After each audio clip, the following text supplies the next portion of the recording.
All right, guys, welcome back to another Master Apprentice video and podcast. How you doing today, Afton? I'm doing pretty good. How you doing today, Sammy? Doing pretty good. I'm pretty good.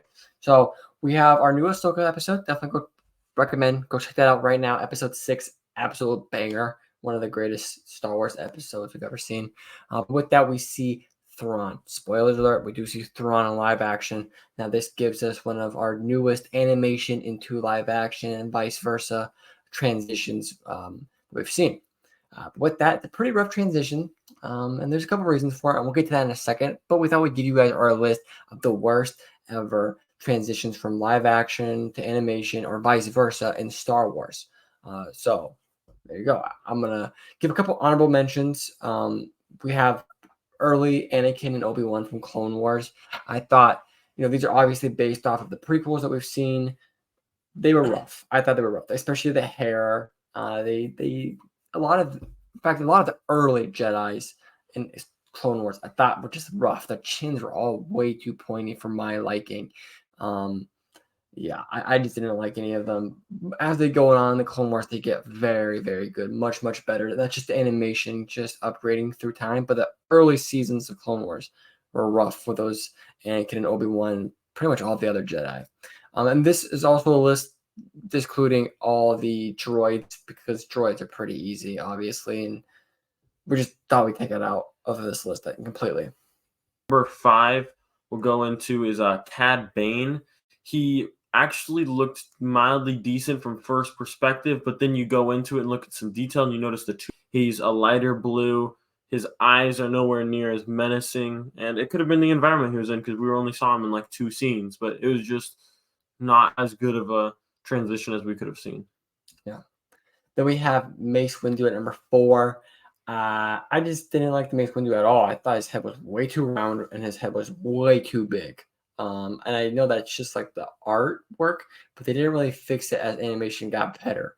In fact, it just kind of stayed the same for the most part. And his eyes were just way too proportionally big for the whole body. Number 3, we got Grand Admiral Thrawn. We just saw him, and Sammy did point out that it is the same voice actor as in Rebels, so it does make sense who they picked.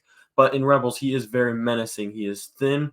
He looks extremely dapper, and he walks with a certain distinction, manner, or whatever. So it just seems like he thinks he's better than everyone.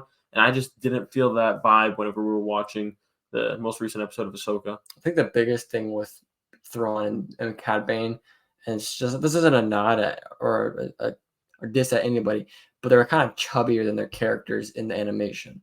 They're just bigger. Both Cad Bane and Thrawn, and they're just much thinner, right? Which is just a weird transition. But there's nothing. It's not. I mean, like Cad Bane and Thrawn in live action aren't fat or anything. It's just their characters in animation are much skinnier. That's kind of why the transition didn't work as well. I think Thrawn still came out very good. I just think he was a little bit bigger. Then we go to number 2. I think this is one of the worst, but it's number 2, so not the worst, but one of the worst is Dooku.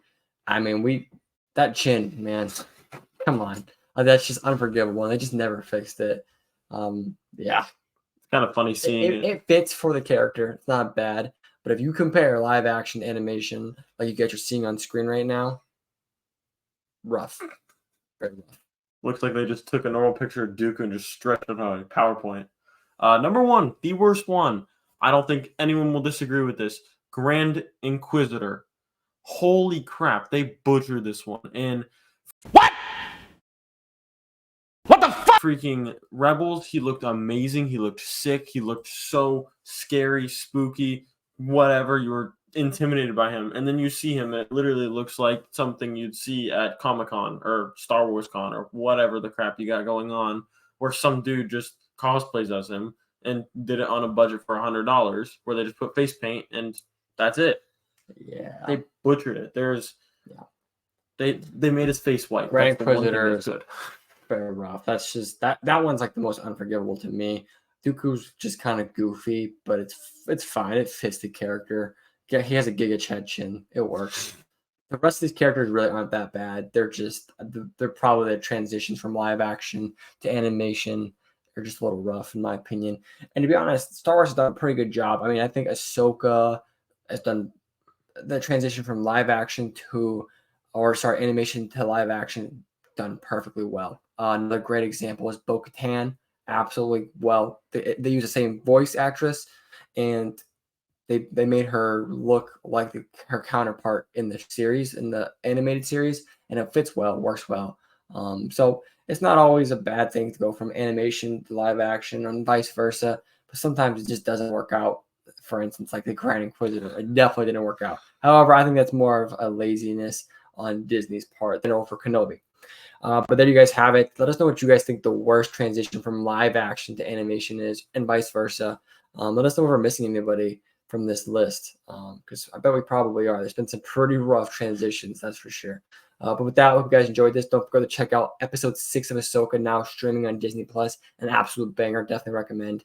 But with that, I hope you guys enjoyed this. Don't forget to hit that subscribe and like and download and follow on the podcast. And we'll see y'all in the next episode. See ya.